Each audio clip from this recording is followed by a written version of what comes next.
Hello everyone and welcome to Felix's Spacetime. In today's video I had the honour of speaking to Charles Black, the CEO of SEN. Charles Black founded SEN in 2014. SEN's vision is to democratize space using video to inform, educate, inspire and benefit all humanity.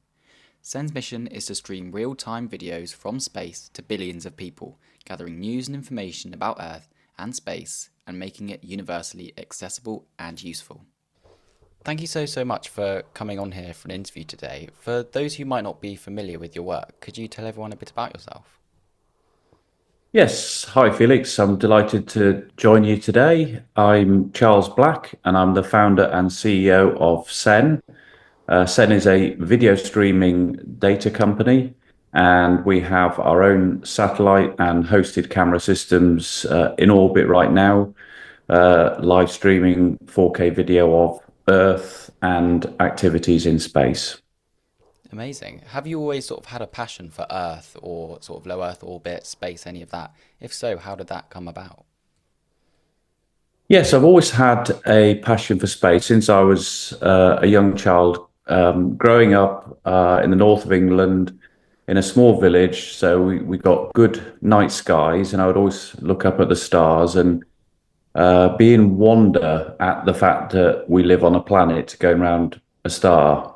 And just simply that reality of our existence on a planet always made me think differently about how we look after the world. And that's really when I came up with the idea when I was a teenager about we need to send video cameras into space and capture news and information, not just about activities on Earth, but also to tell the story of space exploration as humans explore beyond Earth. And I just felt that there should be a sort of global media that captures that information and reports that back for the benefit of people back on Earth. And that's really when the idea for SEN came back then. It was quite a long time ago because I'm quite old these days. So that was in 1990 when I left school. And it was before the internet, and space was very much for government agencies. So it's always remained a sort of dream of mine for many years. And I went off and actually did a law degree, trained as a barrister. So I had something sensible to fall back on. And then I started an internet company, building and hosting websites in 1998. And I was running that for 15, 16 years and had success with that. But all the time, SEN was there in my head thinking I need to get on with it. And by sort of 2014, felt like the time was right. We'd started to see new space emerge. We'd started to see the cost of launching satellites into space coming down with the great work of SpaceX and others trying to reduce launch costs with reusable rockets, and some great companies emerging and getting funding to launch commercial payloads into space. So I felt like that was the right time to revisit getting SEN going. And the other, of course, thing was that when I originally came up with the idea, the only way to sort of broadcast video was the traditional television broadcasting. And of course, now we have a global infrastructure for distributing video. So, Felix, your channel, you can record this video and distribute it, and it's accessible potentially by a billion YouTube users in an instant. So that also means that getting our video accessible by everyone is now possible. So it felt like all the ingredients were there to start the business. Yeah, and you talked a little bit about sort of new space, pricing of launching coming down, and how has that helped SEN get these cameras up, and how you might not have been able to in the past? Well, I think obviously the cost of launch has come down, which helps. Also, the cost of building and launching commercial payloads into space has come down. So maybe a satellite that can be built for $1 million today, maybe 15 to 20 years ago, that was 10 or $15 million. And that's because space is people are prepared to take higher risks with automotive or even consumer grade electronics, and agile engineering. And we've seen companies like Planet and others prove that you can actually build very low cost satellites and launch them.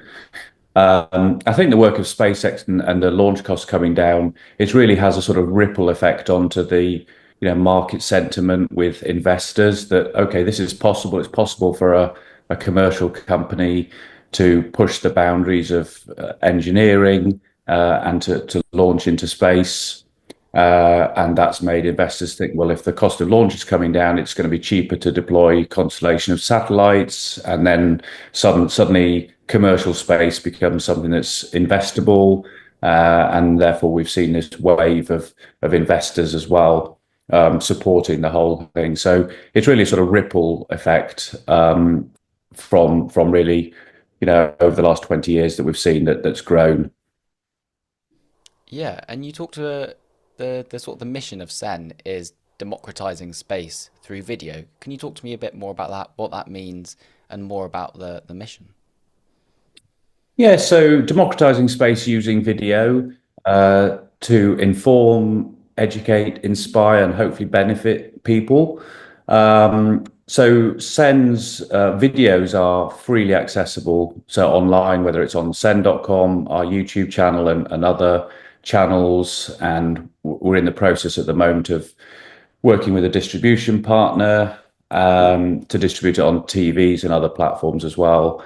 So when I say democratizing, it's really putting the data into the hands of ordinary people and making it accessible.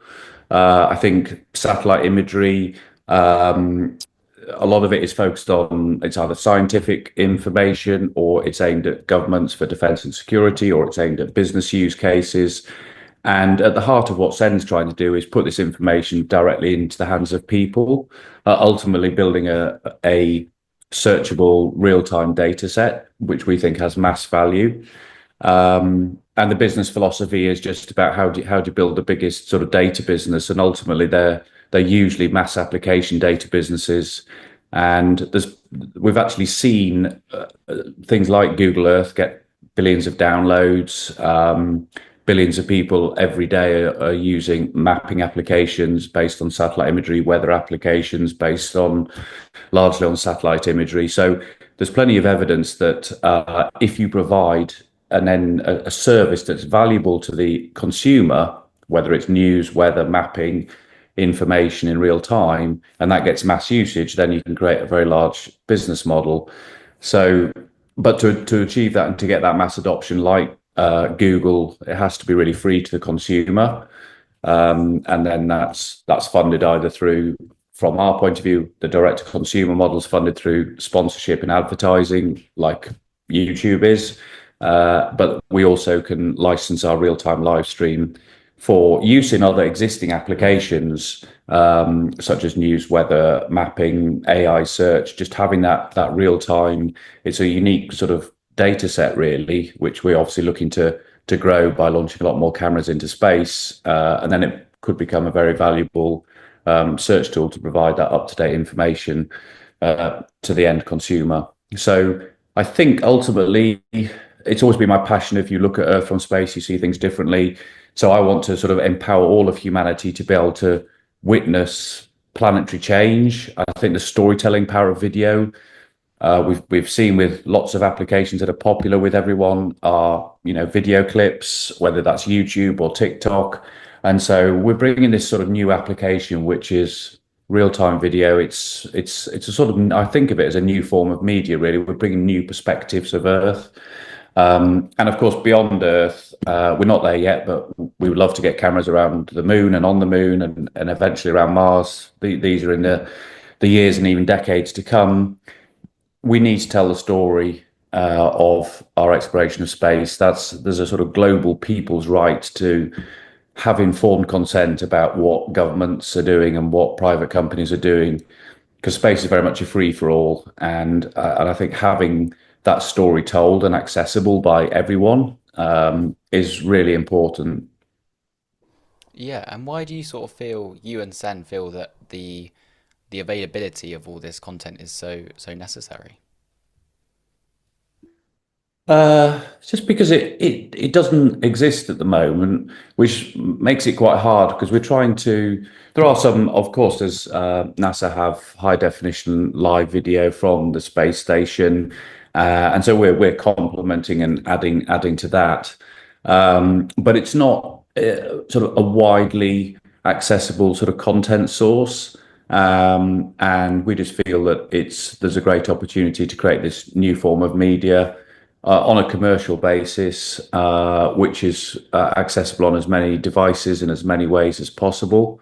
And I think the market has been addressed for businesses and governments. We know there's plenty of companies out there that are capturing all sorts of really important information, whether it's hyperspectral or infrared or SAR imagery that has real value for governments, for defense, for security, for environmental monitoring. So we're really sort of a different type of organization that's looking to tell the story and hopefully generate public awareness and support of the beauty of the planet, the reality that we exist on a planet. And obviously we are filming, there are, natural disasters and environmental events that are sort of increasing frequency. And I think the more people are aware of the need to take action and positive action towards a sustainable environment is helpful. But to get that to happen, whether that's through laws and policymakers, ultimately it's got to be driven by the people. It's the mass public that actually make and decide what the politicians discuss, what laws are made, what actions need to be taken. It ultimately has to be driven by the people, and so telling the story of life on Earth and our exploration of space is and putting that in the hands of everyone. I hope will inspire global change for the better.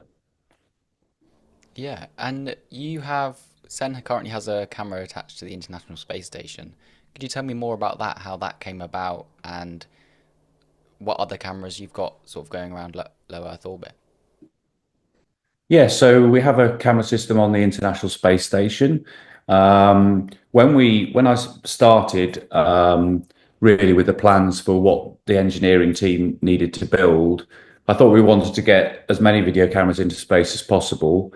And in some places, it might be better to have control with our own satellites, but in other places, it would be better to have what we call a hosted system, which is bolted onto someone else's satellite or spacecraft or lunar rover or Martian helicopter, whatever it might be in the future.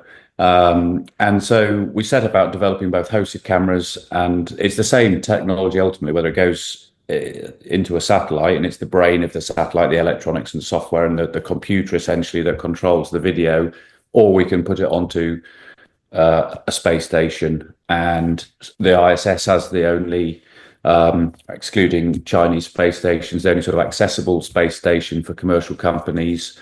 Seemed like an amazing destination, and of course it's permanently occupied by humans, so it's a nice connection between humanity exploring space and people on the ground. And yeah, it came about through, we have a partnership with Airbus US, which is one of the implementation partners that operates a platform on the space station. It's attached to the European Space Agency Columbus module. It's called Bartolomeo, and they built that so that they could host commercial payloads like ours on the space station. So that's where it's hosted, and we have three different camera views from there. We have one of the forward-facing docking port, so we get very good views of spacecraft like Dragon that dock with that port. Then we have horizon camera views, which look at Earth's horizon as it suggests, and then we have some cameras looking straight down at Earth as well.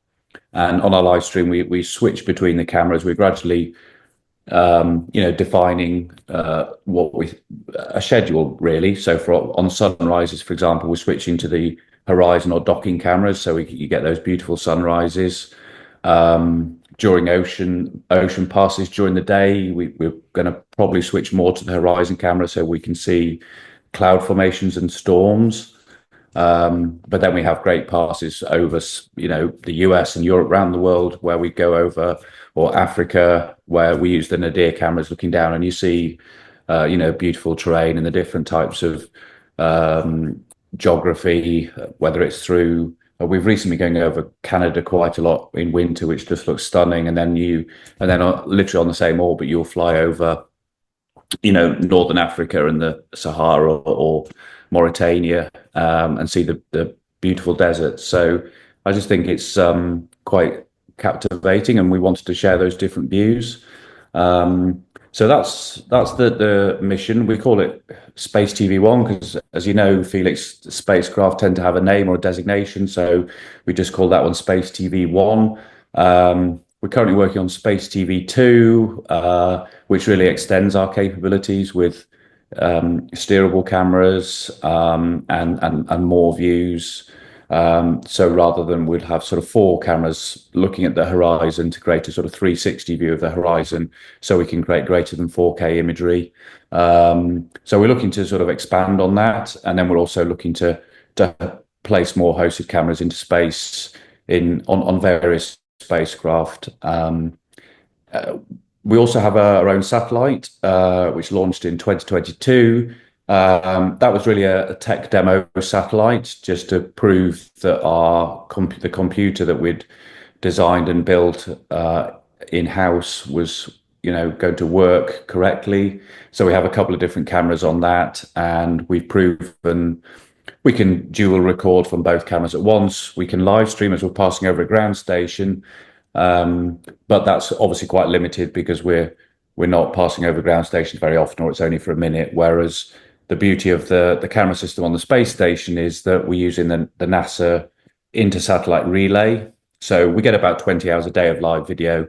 And I think that's key going forward, that everything that we do is focused on live video and being real time, because there are other organizations that will take, closer up pictures of the ground, and, beautiful still pictures. So the quality that we have that's unique really is the real time and being video. And we just want to build on that. So we have moved from one live stream to multiple live streams, not just in low Earth orbit, but also we would like to put cameras into geostationary orbit so we can see the full disk of Earth. I always thought that's sort of one of my favorite ideas, because I just think if you can literally get your smartphone out and look and see like the blue marble, and just think there's 8 billion people on that planet, and this is a live video feed of it.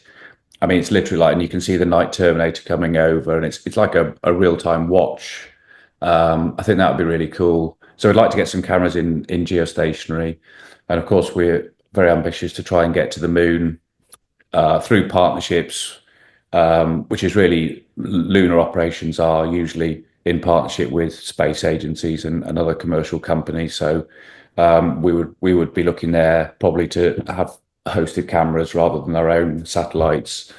Hopefully one day in lunar orbit, and potentially on the surface as well. Imagine a steerable camera on a lunar rover, able to capture, being able to robotically steer that. I think that would be really cool.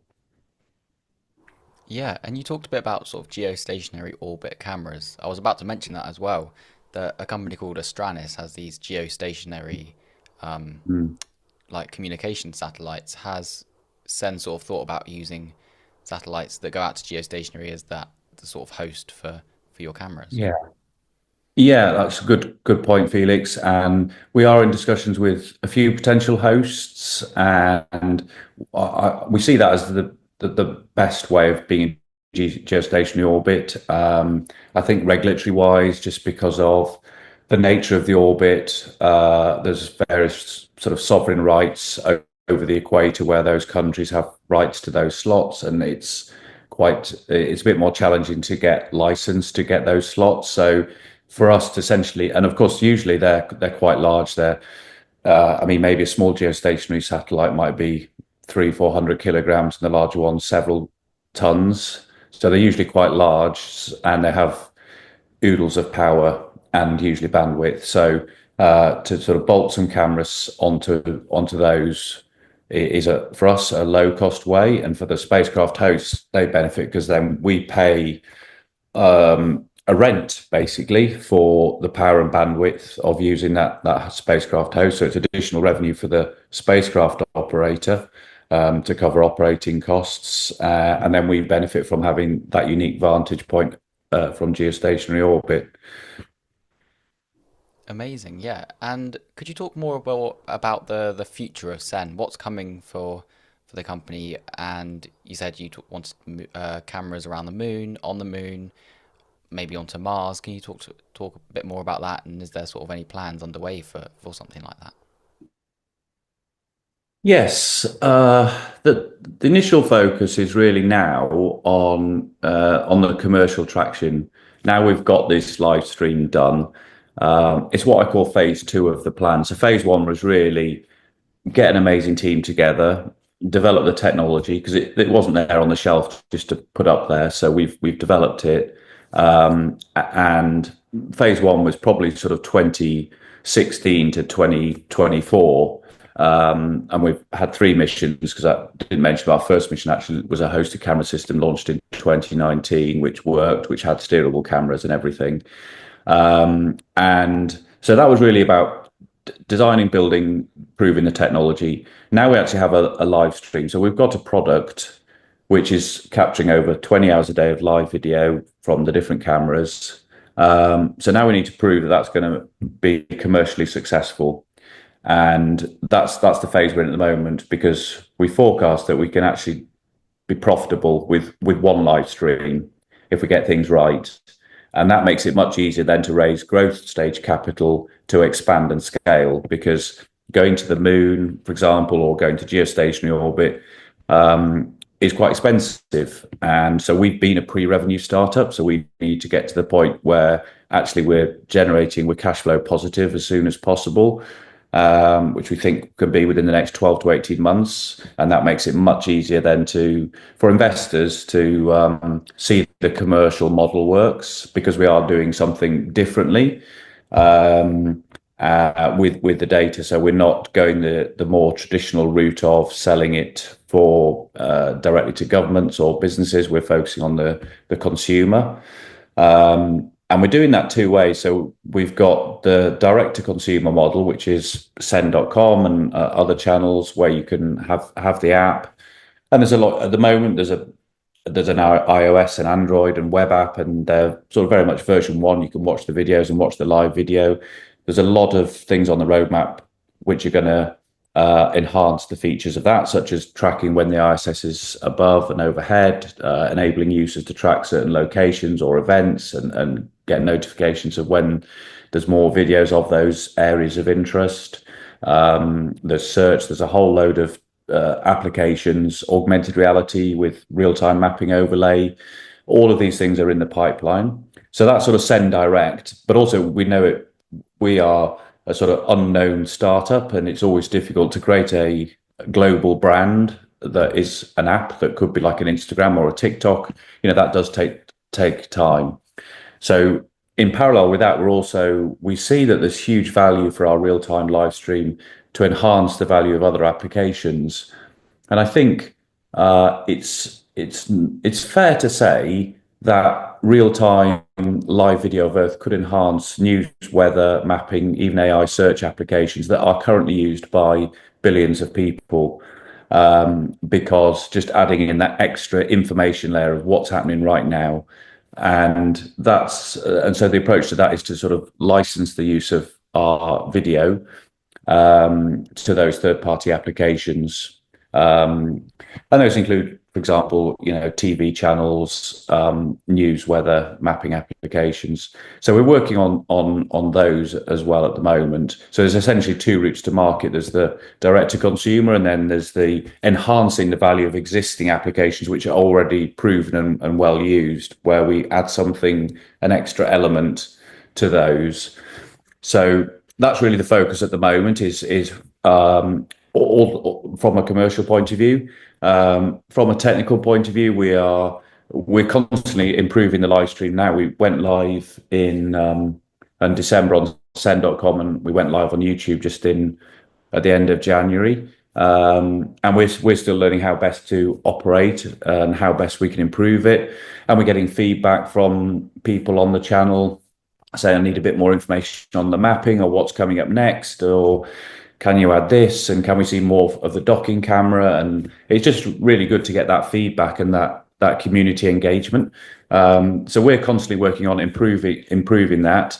Also improving the imagery as well, because filming is quite complex in terms of just you're constantly going through different, obviously, lighting and atmospheric conditions. So we've been developing lookup tables and which will improve the quality of the imagery, all of which can run on board in real time. So those are coming as well. So I mean, we're very pleased with the quality of the imagery. It's all 4K and looks great, but there are further improvements we can make in processing that in real time. And then in parallel with that, we're also working on the Space TV next missions for more hosted cameras, particularly around steerable and improving some of the views. Like, for example, we have views of one of the docking ports. We want to have a sort of 360 view of both of those docking ports so that we can see if there's a port relocation. We could film the whole event and have a steerable camera that can go even closer up, which can help ISS operations as well. So we're working on those, but they're all sort of we're focused right now on low Earth orbit future missions, and then beginning to discussions with potential geo partners and potential lunar partners. But those are longer term missions over sort of future years rather than months. So we're pretty busy, and we've got a plan, and yeah, we just need hopefully as many people as possible to watch the live stream. It's free to watch on our YouTube channel. It's easy to find, youtube.com/sen. You can see the live stream from there. So please do subscribe to it as well. If you don't mind me doing that little mentioning that, Felix. One last question from me, sort of leading on from what you just said. Where can everyone access this? What channels are you on? I know you mentioned YouTube and the website. Where else can everyone watch and support? Yes, thank you. So sen.com is the website, and there's a homepage and a link straight to the live stream. The youtube.com/sen. There's also an iOS and an Android app. You should be able to find them searching through Sen or Sen Space or Sen Live Video. They usually come up. And those are the main locations. We're also doing about 6 hours a day live streaming on X as well. So our X account, which is @Sen, usually we're doing that about 6 hours a day as well. X isn't 4K, as you know, so it's slightly lower quality, but it's still maximizing engagement because there's obviously a big space community on X.